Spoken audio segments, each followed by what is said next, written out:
toi la gloire, ô ressuscité. À toi la victoire pour l'éternité.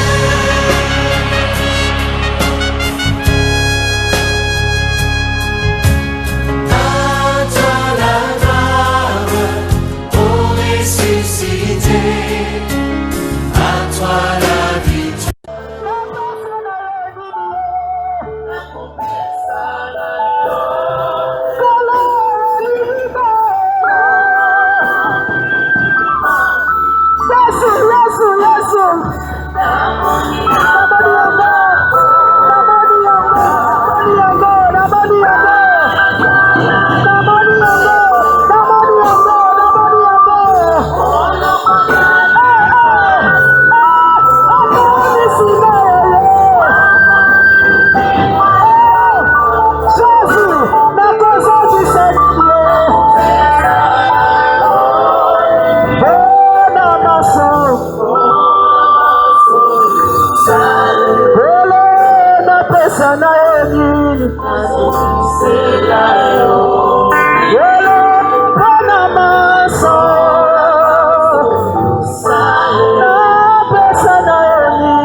Naza témoin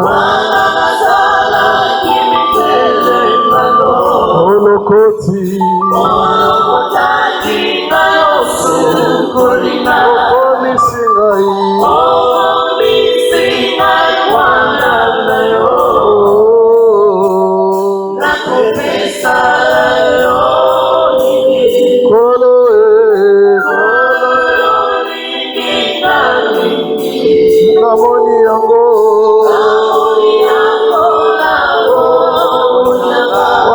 Salaki mitelengano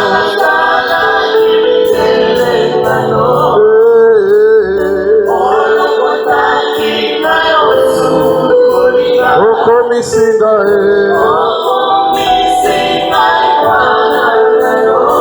nakopesa na yoni Pona maso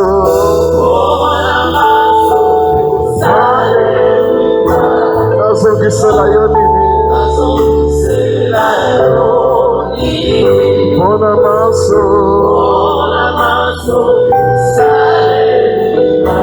Napesa yoni Pona maso yosali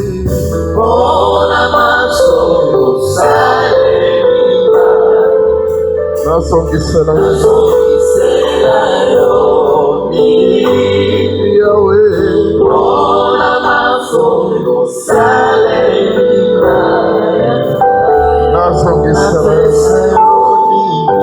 Acclamons celui qui nous a aimés, celui qui nous a rachetés, celui qui nous a pris de loin, celui qui nous a fait asseoir auprès de lui, par sa grâce, car nous ne méritons rien, par son amour, nous ne méritons rien, par sa bonne volonté, nous ne méritons rien, tout simplement parce qu'il a voulu, tout simplement.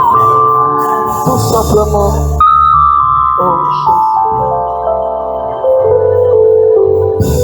oh Jésus,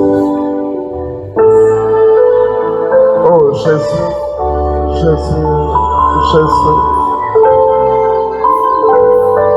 oh Jésus, Jésus, oh Jésus, Jésus, Alléluia. Jésus, Jésus. Nazongisa nini lelo? Nazongisa nini lelo? Nazongisa nini? Nazongisa nini?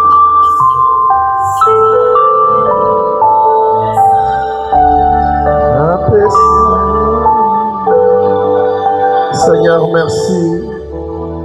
Merci pour ce moment. Merci de nous faire du bien dans ce culte, Seigneur. Merci pour ton saint amour. Nous te prions de nous nourrir, Seigneur, de nous parler. Permets à chacun de nos cœurs d'être enseignables, Seigneur. Que nos cœurs reçoivent ta parole et que nos vies en soient transformées, Seigneur. Béni sois-tu, ô Dieu. Donne-moi d'être cohérent dans ce message.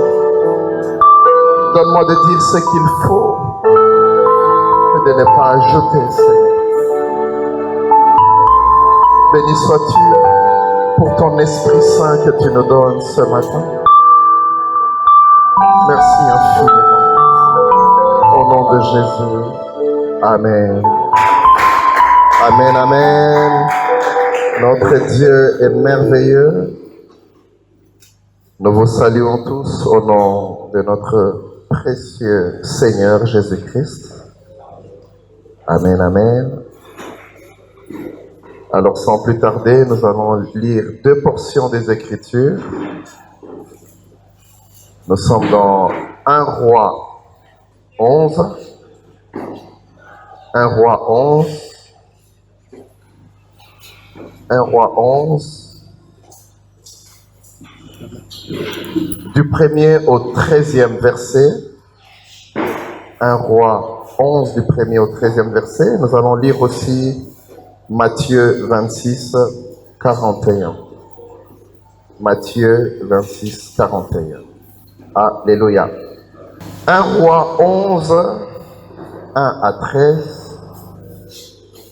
La Bible dit, le roi Salomon aima beaucoup de femmes étrangères. Outre la fille du Pharaon, des Moabites, des Ammonites, des Édomites, des Sidoniennes, des Hittites. Elles venaient de ces nations païennes au sujet desquelles l'Éternel avait dit aux Israélites, vous ne vous unirez pas à elles et elles ne s'uniront pas à vous. Sinon, elles détourneront votre cœur. J'aime dans Louis II dit, certainement elles détourneront votre cœur et vous entraîneront à adorer leur Dieu. Or, c'est précisément à des femmes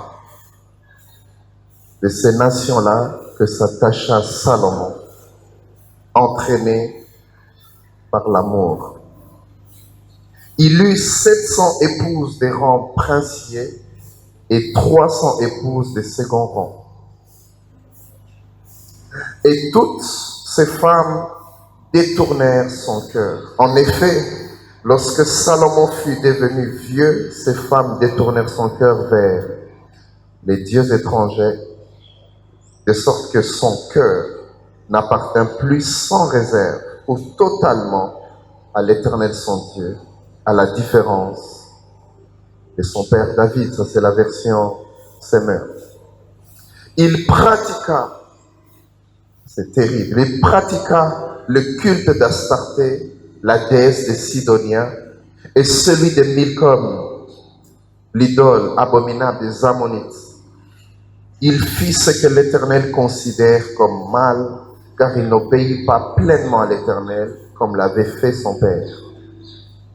À cette époque, Salomon bâtit sur la colline de l'Est de Jérusalem un haut lieu pour Kémosh, l'idole abominable de Moab, et pour Milcom, l'idole abominable des Ammonites.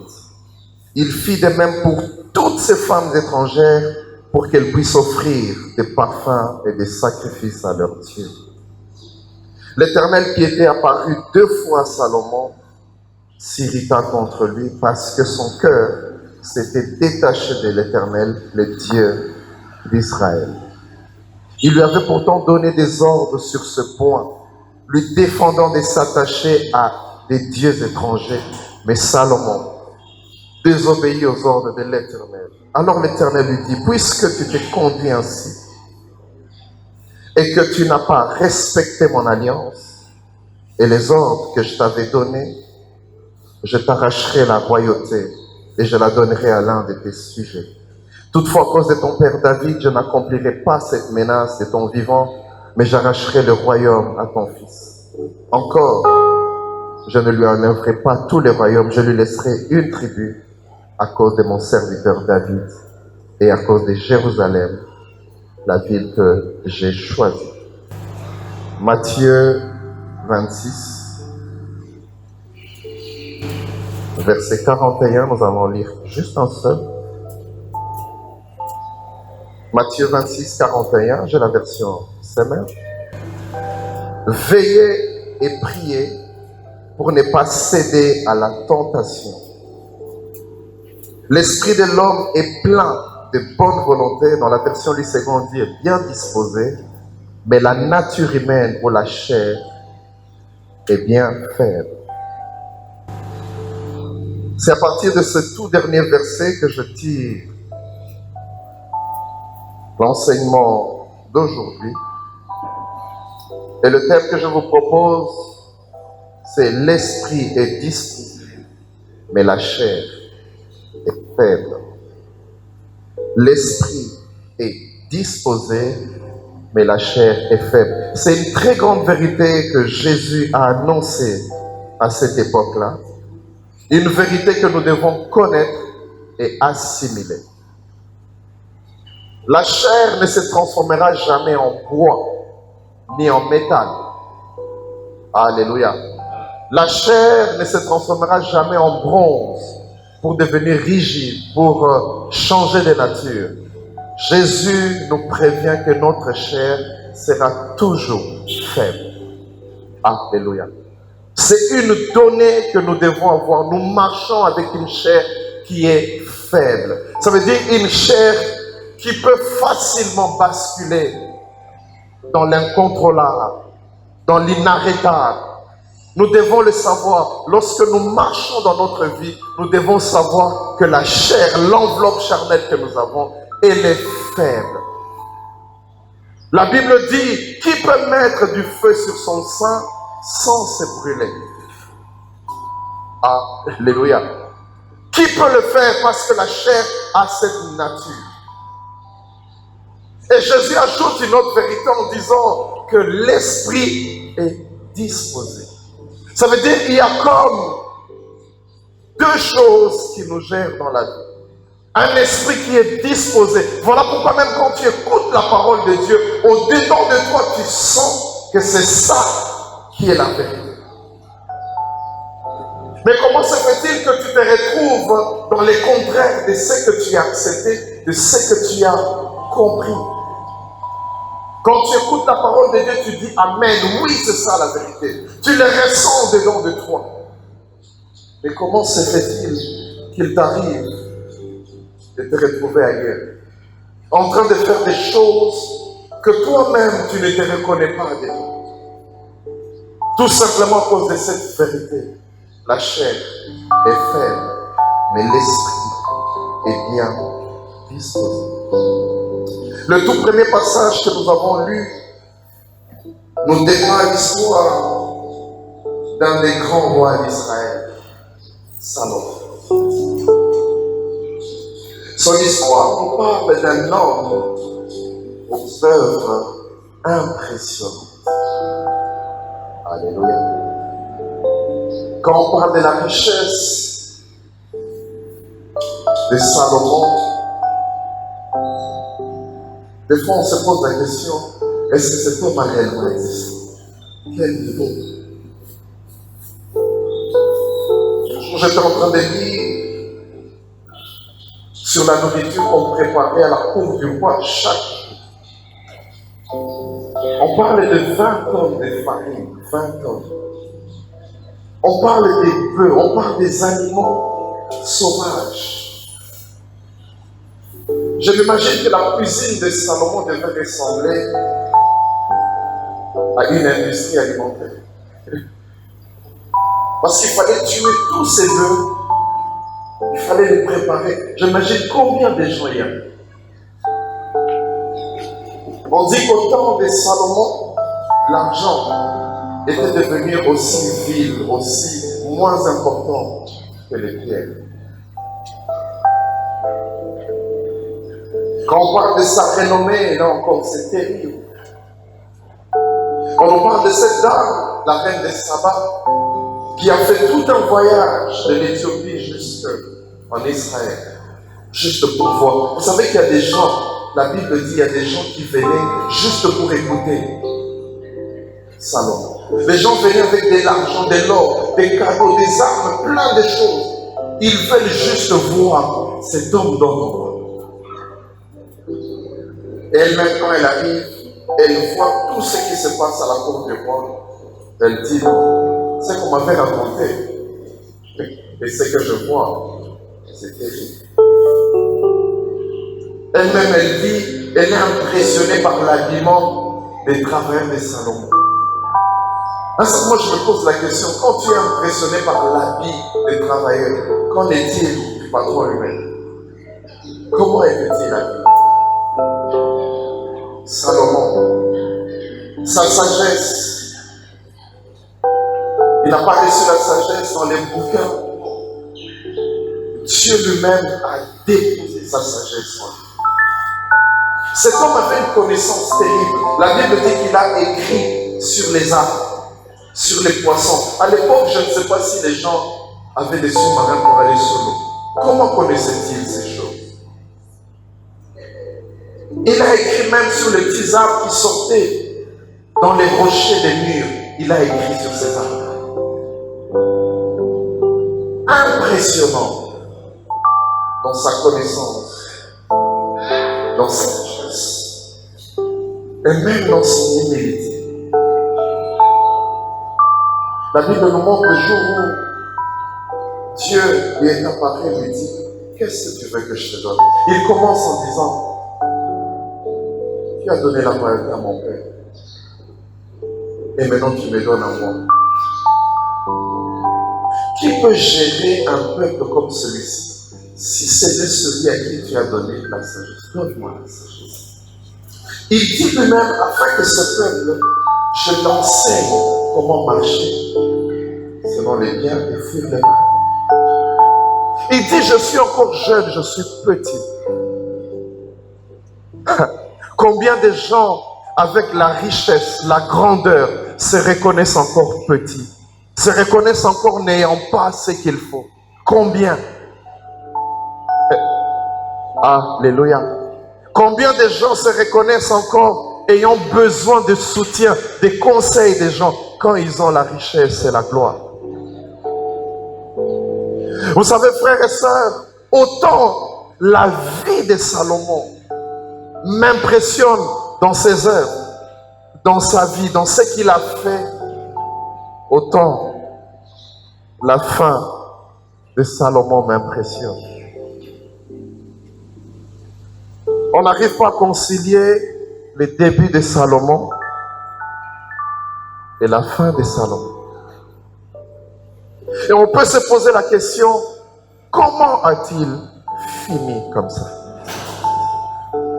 Comment est-ce que Salomon a pu terminer comme ça avec toute la sagesse qu'il avait? Avec la connaissance de Dieu qu'il a. Frères et sœurs, aujourd'hui j'aimerais poser la question à quelqu'un. Comment finiras-tu? Comment?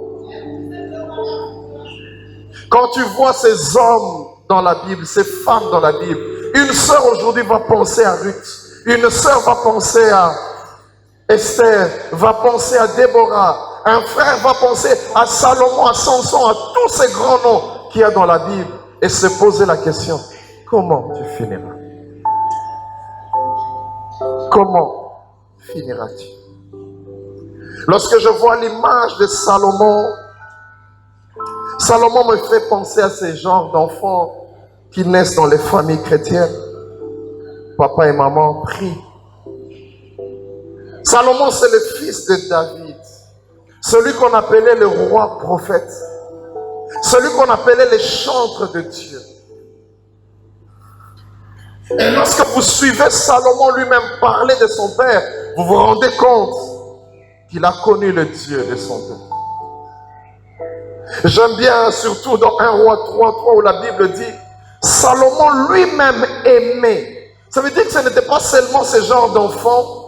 Tu nais dans une famille chrétienne, mais tu ne connais pas le Dieu de tes parents. Non. Salomon n'était pas ce genre d'enfant. Salomon a évolué comme ça, mais la Bible dit que lui-même aimait Dieu. Et la Bible ajoute qu'il suivait les coutumes de son père, les habitudes de son père. Lui-même pratiquait le culte de Dieu. Salomon. Et quand on voit ça, on se pose la question, comment quelqu'un comme ça peut finir cette façon-là? L'intimité que Salomon a eue, il a travaillé lui-même avec son Dieu, lui-même. Il me fait penser à ce genre de frères et sœurs qui ont commencé tout petits à l'écodime, ayant des gens à gauche et à droite qui les enseignent la parole de Dieu. Ils ont aimé la parole de Dieu à l'écodime. Ils ont évolué avec le Seigneur. Je parlais avec une dame dernièrement et dit, moi, toute ma jeunesse, je l'ai passée à l'église. Toute ma vie, j'ai commencé à l'écodime, j'ai évolué. Je n'ai passé tout mon temps qu'à l'église. Salomon me fait penser à ce genre de personnes. Mais comment est-ce qu'il a fini? La Bible nous montre au chapitre 11, j'ai du mal à lire ce que je vois de la fin de ce temps. La Bible nous parle de Salomon qui a épousé des femmes étrangères. Ces femmes au sujet desquelles Dieu avait interdit. Il avait dit, faites attention, ces femmes vont détourner vos cœurs. Faites attention. Et Salomon ne s'en est pas privé. Il en a pris 1000 d'entre elles. Il en avait 700 des rangs princiers et 300 des seconds rangs. Et au fur et à mesure, la Bible dit que le cœur de Salomon n'était plus totalement à Dieu. Vous savez, ces genres de personnes qui ont connu le Seigneur dans leur bas âge, ces genres de personnes qui ont reçu l'enseignement de Dieu, ils ne quittent pas totalement Dieu. Ils gardent toujours quelque chose. Mais le problème, c'est qu'ils ne sont plus comme ils étaient avant. Si c'était à l'époque d'aujourd'hui, Salomon, la Bible dit, ce qui me fait encore plus mal, il pratiquait le culte d'Astarté, de Chemosh et de toutes ces divinités. J'ai du mal à voir Salomon entrer dans la synagogue ou dans les temples de Chemosh. Salomon, qu'est-ce que tu vas faire là-bas? J'ai du mal à voir Salomon se prosterner, offrir du parfum à cette divinité. Comment est-ce que tu en es arrivé là? Comment? Comment est-ce que c'est possible que tu commences à vivre des choses que ton Dieu avait rejetées depuis tes ancêtres? Salomon me fait spirituel dont les pères sont en train de demander, et qu'est-ce qui t'est arrivé? Comment tu es arrivé à ce niveau? Comment? Comment est-ce que ta vie est devenue comme telle? Comment? Comment?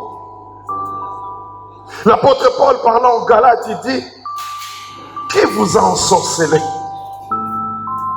Lui-même il s'étonne, comment est-ce que vous avez commencé par l'esprit, maintenant vous voulez terminer par la chair? Comment? J'ai du mal à concevoir ça. Aujourd'hui, je le vois des fois, des serviteurs de Dieu, mais qui sont revenus, ils se saoulent. Un serviteur de Dieu qui a du whisky dans son bureau.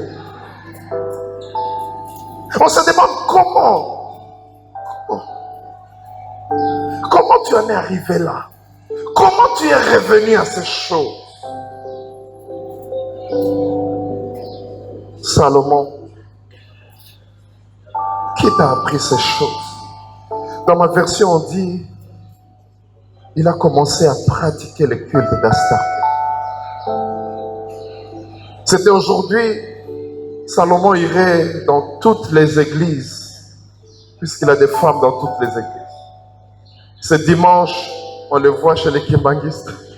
L'autre dimanche, chez les catholiques. L'autre dimanche, chez tel, chez tel.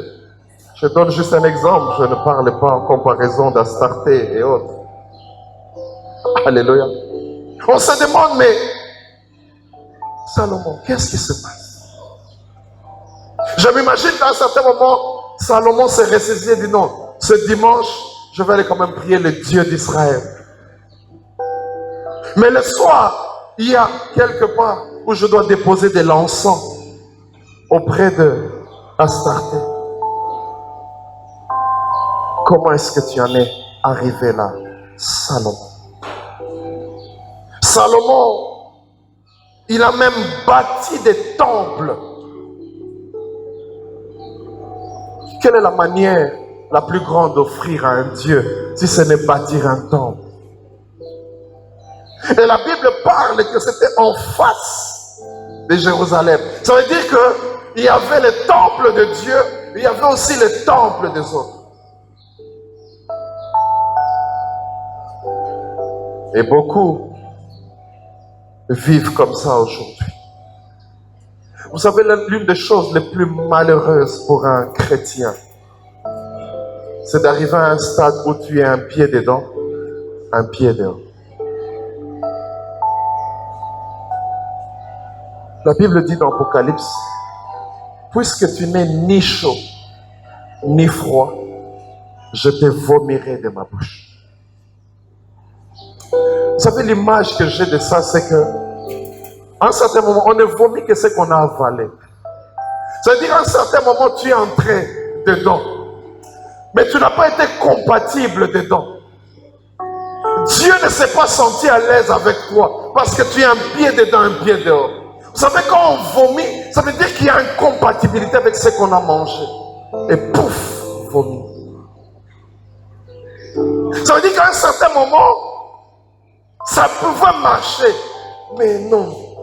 Un pied dedans, un pied dehors. Je te vomirai.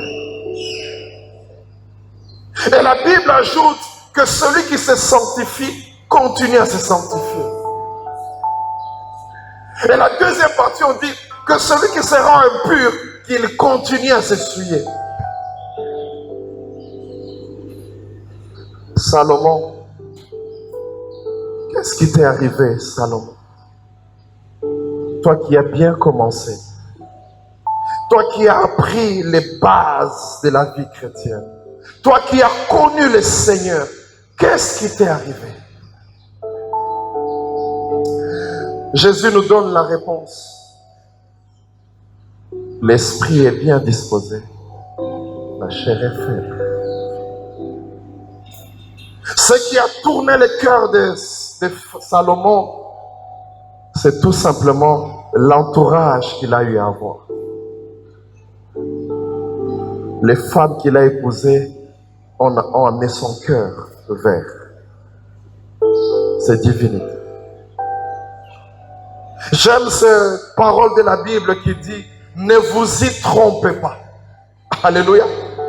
Pour vous dire, ne vous leurrez pas. Ne vous dites pas que je vais y arriver. Non. Les mauvaises compagnies corrompent les bonnes mœurs. Ne vous y trompez pas à ce sujet. Des fois, je pose la question à certains frères et sœurs. Écoutez, comment tu as pour ami tel? Comment? Comment tu écoutes ce genre de musique? Comment? Comment tu nourris ton esprit de ce genre de choses? Comment? Et tu te dis que tu vas t'en sortir? Non, frère, non, sœur. Aujourd'hui, nous sommes dans un monde où les chrétiens sont de plus en plus conciliants avec la chair. Sont de plus en plus conciliants avec les choses du monde. Oh, l'époque des TTS a disparu. L'époque des très très saints a disparu. L'époque où on avait des jeunes sœurs qui ne pouvaient jamais s'imaginer en mini-jupe, jamais. Que ce soit à l'église, que ce soit dans une fête. Cette époque est révolue. L'époque où les frères pouvaient demeurer saints, il n'y avait pas de blagues n'importe comment. Cette époque a disparu. Je me rappelle d'un frère, il était fiancé. C'est-à-dire même tenir la main de sa fiancée, il trouvait ça lourd. TTS. Mais aujourd'hui, qu'est-ce que les fiancés ne font pas? Ils sont déjà mariés depuis longtemps. À une époque, au sortir de l'église, il était rare de voir une sœur, un frère lui met la main autour de la taille comme ça. Mais aujourd'hui, c'est des blagues. Aujourd'hui, c'est l'ambiance. Ça n'étonne pas qu'aujourd'hui, il y a tellement de grossesses dans l'église, ça n'étonne pas.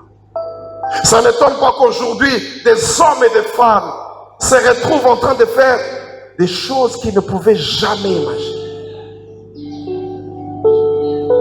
La chair est faible. L'esprit est bien disposé. Si Jésus lui-même l'a dit, ne pensez-vous pas que c'est important de tenir compte de ça? Aujourd'hui, nous sommes tellement à l'aise. Nous vivons une vie chrétienne sans contrainte, sans discipline. D'ailleurs, j'ai du mal à le dire. Comment pouvons-nous trouver des disciples sans discipline? Comment? Un disciple sans discipline, c'est impossible. Alléluia. Regardez les textos qu'on s'envoie, les blagues que nous aimons sur les réseaux sociaux. Tu vois une sœur habillée très mal de ton église et toi tu mets j'aime. Qu'est-ce que nous avons aujourd'hui? Quelle est la vie que nous avons, la vie chrétienne d'aujourd'hui? Un mélange. On se dit comme c'est une fête, je peux m'habiller comme je veux. Y a-t-il une vie à l'église et une vie en dehors de l'église? Es-tu chrétien à l'église et en dehors de l'église, tu n'es pas chrétien? Comment vas-tu finir? Si Jésus a dit que la chair est faible, l'un de ses disciples nous a ajouté que la chair, il faut la crucifier. Je disais un jour aux jeunes, écoute, la chair, on ne la gifle pas, non. La chair, on ne la lie pas, non. La chair, on ne l'emprisonne pas, non. La chair, on la crucifie. Il faut qu'elle meure. Si tu la laisses en vie, elle va t'emmener à faire l'irréparable. On la crucifie, la Bible est claire. Frères et sœurs, comment est-ce que Salomon est arrivé à ce niveau? Tout simplement, son entourage. Et Jésus, quand il est en train de parler, il nous donne aussi l'antidote. Il a commencé à dire aux disciples, veillez et priez. Veille sur ta vie chrétienne. Veille sur ton parcours chrétien. Veille sur toi. J'aime bien ce qu'une fois j'ai dit ici, que quand tu veilles, tu pries. Et quand tu pries, tu seras veillé. Ça va de pair. Celui qui veille, il va prier. Et celui qui prie, il restera éveillé. Parce que c'est son esprit qui reste en éveil dans la prière.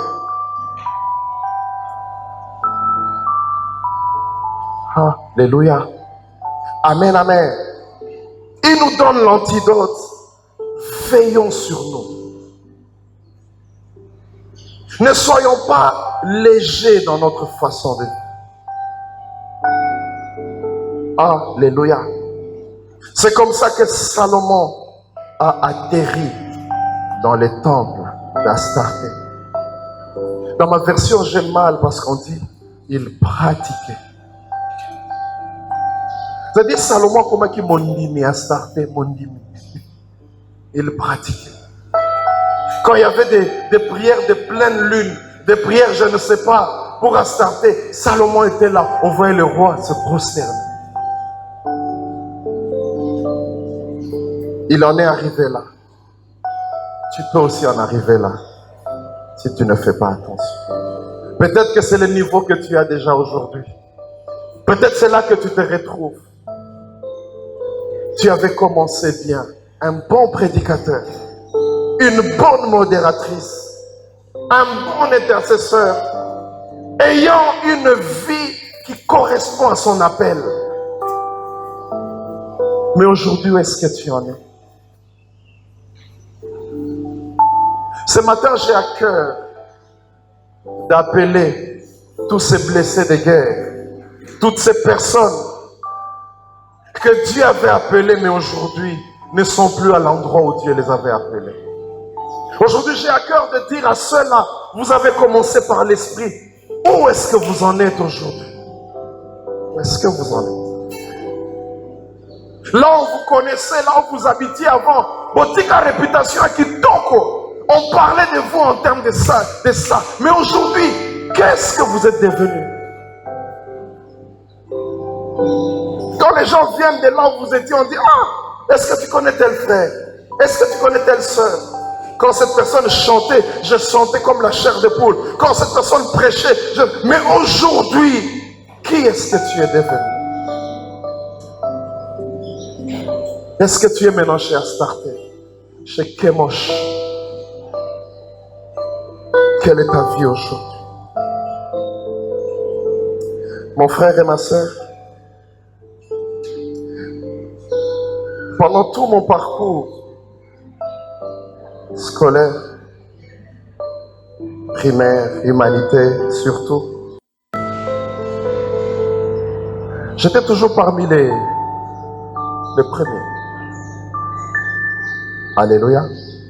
Il était rare que je me retrouve 4e, 5e. Il m'arrivait de me frotter à, surtout je me rappellerai toujours des 3 filles là, très intelligentes. Elles sont encore en vie, on se rencontre aujourd'hui, on en parle. C'est-à-dire, tu fais un effort, tu arrives au bout, tu es 2e, première, l'autre 3e. À ce moment, tu relègues 3e. C'était terrible. Mais surtout aux humanités, là, comme nos chemins s'étaient séparés, j'étais resté seul. Et là, j'ai commencé à enchaîner rien que premier. C'est-à-dire, il arrivait des fois, j'étais non seulement premier dans tous les cours, mais aussi dans chaque cours. Vous savez, aujourd'hui, tous les papas disent à leurs enfants qu'ils étaient premiers. Mais moi, j'ai des preuves. J'ai encore mes bulletins. Et quand j'ai terminé les humanités, je me rappellerai toujours en 5e secondaire, il y avait un de nos profs de maths, on les craignait terriblement. Je me rappelle d'un examen, c'était sur 150. C'était l'étude de fonction, j'ai fait commercial. Et quand on a terminé, je me rappellerai toujours du sentiment que j'avais. Quand j'ai mis le dernier point sur mon papier en quittant, j'étais sûr d'avoir 150 sur 150. C'était impossible pour ces profs de maths. Quand je suis venu à Kim, c'est après qu'on m'expliquera ce qui s'est passé. On a dit que ce prof avait pris ma copie. Il a passé des nuits entières en train de corriger. Ça veut dire que c'était une copie. Il n'y avait même pas de rature. Vous savez, il y a des profs qui vous enlèvent même un point pour rature. Il n'y avait même pas tout ça. Et finalement, on me dit qu'il avait pris ma copie. Il a mis ça dans son salon. Il a accroché comme un trophée. J'arrive à l'université à Kinshasa. Première année, je passe. Normal. C'est un enfant intelligent. Quand j'arrive en 2e à l'université, c'est la seule et la dernière fois que j'ai échoué à l'école. La seule et la dernière fois que j'ai repris l'année. Vous savez, quand vous terminez et que vous avez été un enfant connu de tous les profs, on garde toujours un souvenir de toi. Quand je suis arrivé à l'université, je suis passé en premier à Goma. Tous mes profs ont dit, mais c'est normal. C'est un enfant intelligent. Et des fois, c'est des témoignages quand il y a de nouveaux qui viennent. On a déjà des petits qui sont à l'université qui font la différence même à Kinshasa là-bas. Et quand la nouvelle est arrivée en deuxième graduat, on a dit, Patrick Balinda a échoué. Les gens n'en revenaient pas. J'étais à Kin, mais j'entendais les échos. Les gens se disaient, comment est-ce que lui peut échouer? Comment peut-il tomber? Mais c'est impossible. Et on m'a rapporté la déception de mon prof de maths. Il a dit, ce n'est pas possible. Et lui-même, c'est comme s'il se remettait en question. Il dit, celui que moi j'ai enseigné, que j'ai corrigé, que lui-même m'a défié, il ne peut pas échouer. Mais oui, il a échoué.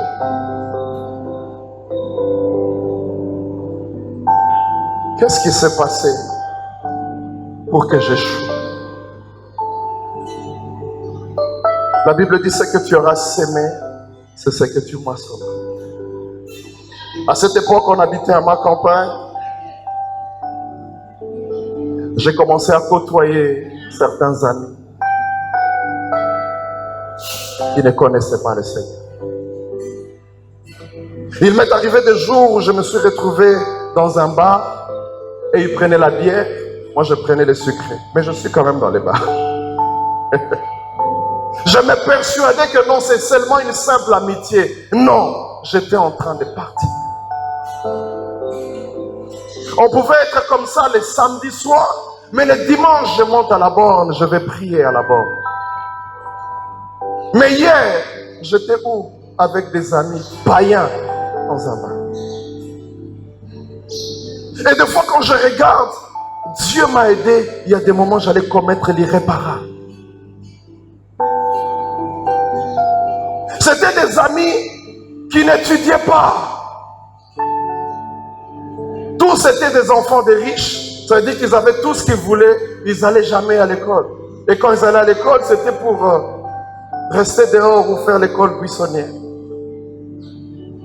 Ce sont ces personnes que j'avais fait mes amis. On jouait au basket ensemble. Après les baskets, on prenait la voiture de tel. Moi aussi, j'en avais la mienne. Donc, c'était vraiment cette vie-là. Je m'imagine si j'avais rencontré mon président du département de jeunesse. Il me posait la question, Patrick, qu'est-ce qui ne va pas? Comment te retrouves-tu là-bas? Comment tu as des amis comme ça? Qu'est-ce qui se passe? Et petit à petit, je ne lisais plus mes notes. Je n'étais plus tout à fait attaché à Dieu. Et j'ai échoué. La Bible dit, si tu te tiens debout, tu es debout, oui, mais prends garde de peur que tu n'en viennes à tomber. Ne t'imagine pas que rester debout, ça ne dépend que de tes pieds. Non. Tu dois veiller sur toi. Parce qu'à un certain moment, la chair va tituber et tu vas tomber. J'ai échoué. Je cherchais à me justifier en expliquant non, le prof a mal corrigé ma copie, le prof a fait ci et ça. Mais au-dedans de moi, je savais, je n'étais plus le Patrick d'avant. Je n'étais plus celui qui lisait avant, qui étudiait, qui demeurait attaché à Dieu. Je n'étais plus celui-là.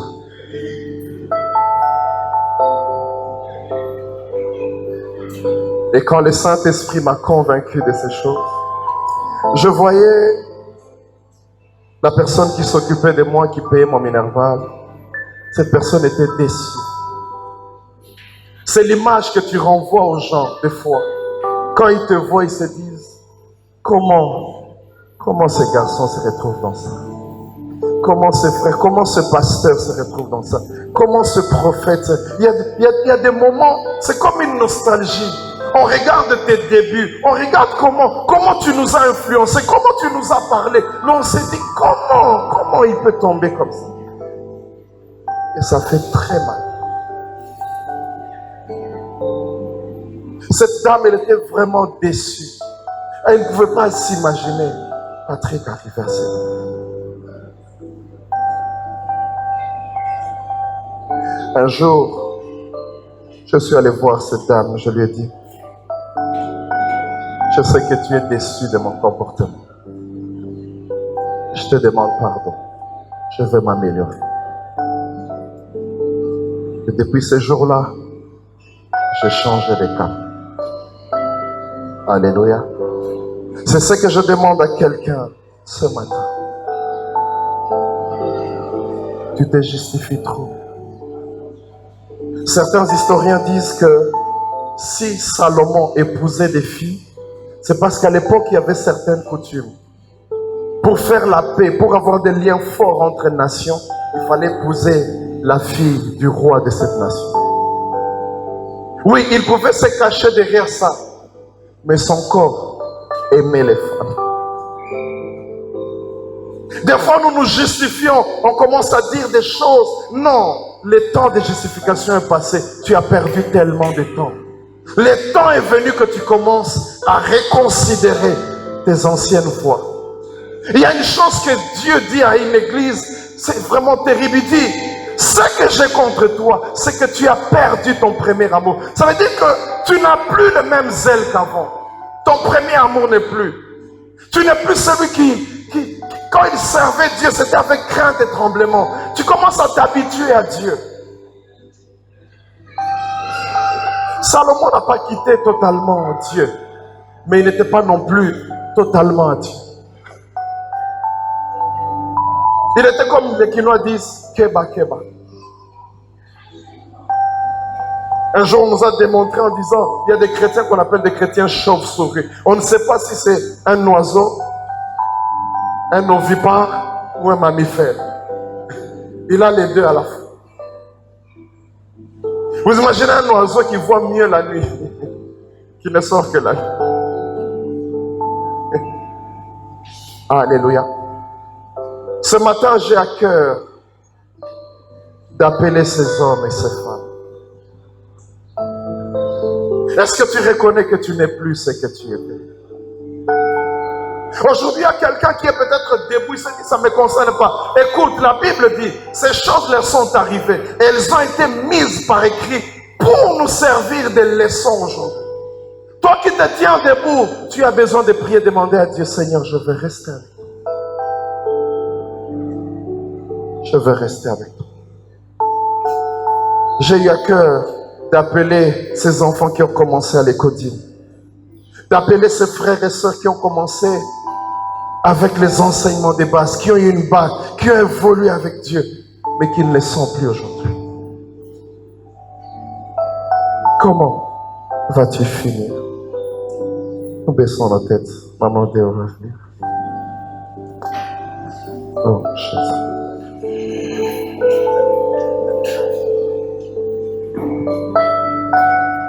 Nous allons prier ensemble. J'aimerais que si, quelque part, quel que soit l'endroit où tu te retrouves en ce jour,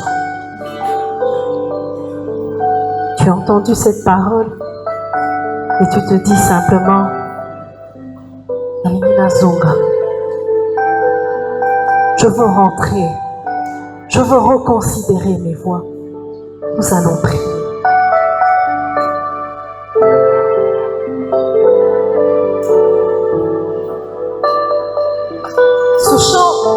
Cette mélodie qu'on est en train de chanter, qui dit na poto poto zwa kingai yondo sukoli ngai na bolingo na yo. Il est celui qui te dit viens, viens, viens, reviens à moi. Pendant que cette mélodie continue, j'aimerais prier avec toi.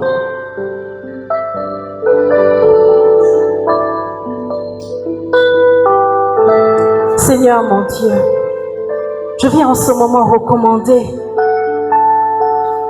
mon frère, ma soeur, entre tes mains. Tu es celui qui nous aime. Tu es celui qui est mort pour nous à la croix. Tu as donné de ta vie pour nous racheter. Tu as donné de ta vie pour que nous puissions marcher avec toi.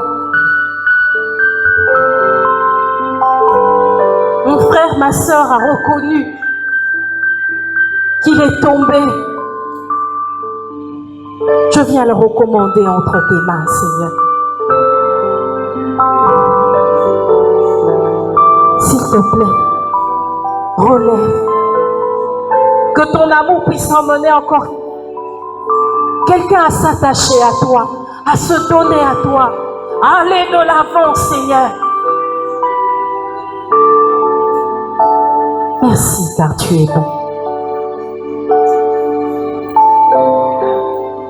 J'aimerais encore prier pour quelqu'un qui veut dire à Dieu, Seigneur, nalingi natingama na yo. Nalingi natambola na nzela na yo. Nalingi kopengwa te. Nayebi bisika nazalaki te nazalaki nanu mitelengano. Donc nazalaki mutu azalaki nanu na kati ya kokosa, koiba, na kati ya kindumba, na kati ya masanga, na kati ya komela makiloko ya makasi. Yesu yondozwaki nga, osukaki nga. Hallelujah. Nakupesa yo nini Yesu nanga.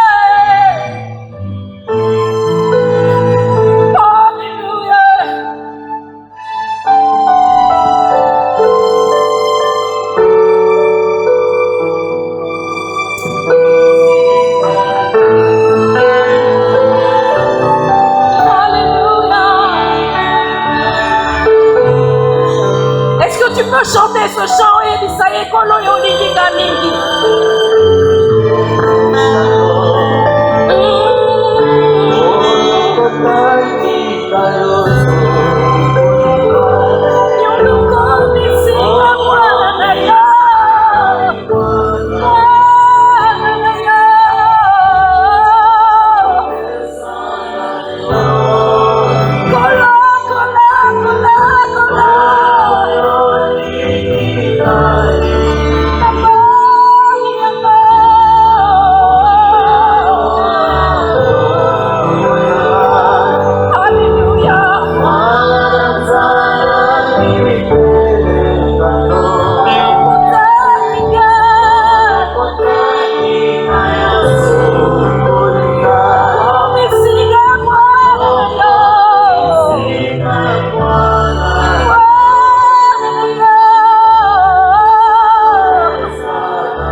Seigneur, pour ce que tu as fait pour moi, nalingi kozonga nsima te. Mpona oyo osalelinga nalingi kozonga na nsima te. Kolo, kolo, kolo, kolo, kolo nanga. Otinga na poto-poto. Seigneur, au milieu des mauvais amis, tu m'as sorti. Au milieu de ceux qui allaient dans le noir, tu m'as sorti.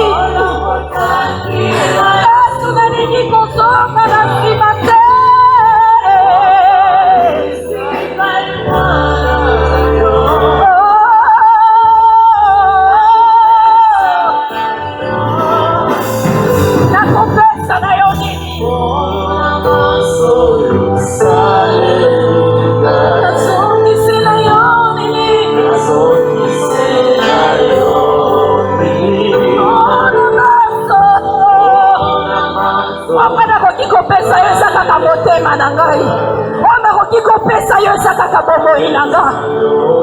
Oh, mon abaso salika.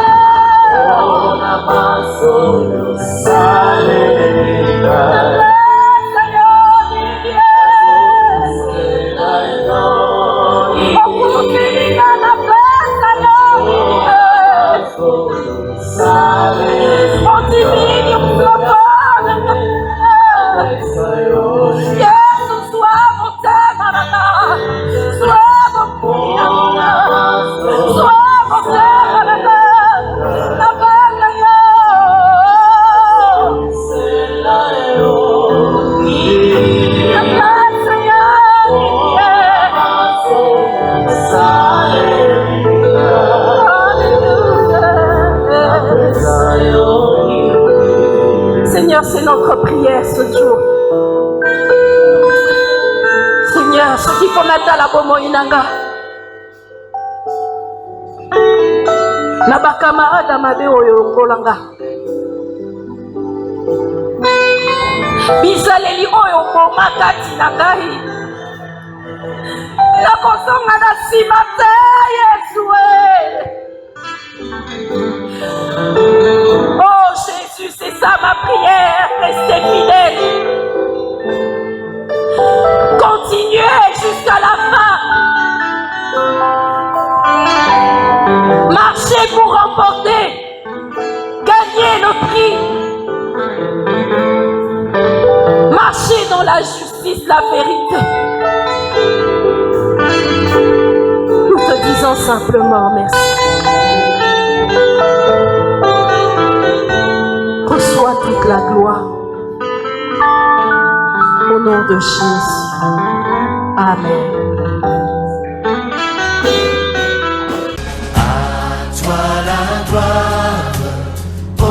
Ressuscité, à toi la victoire.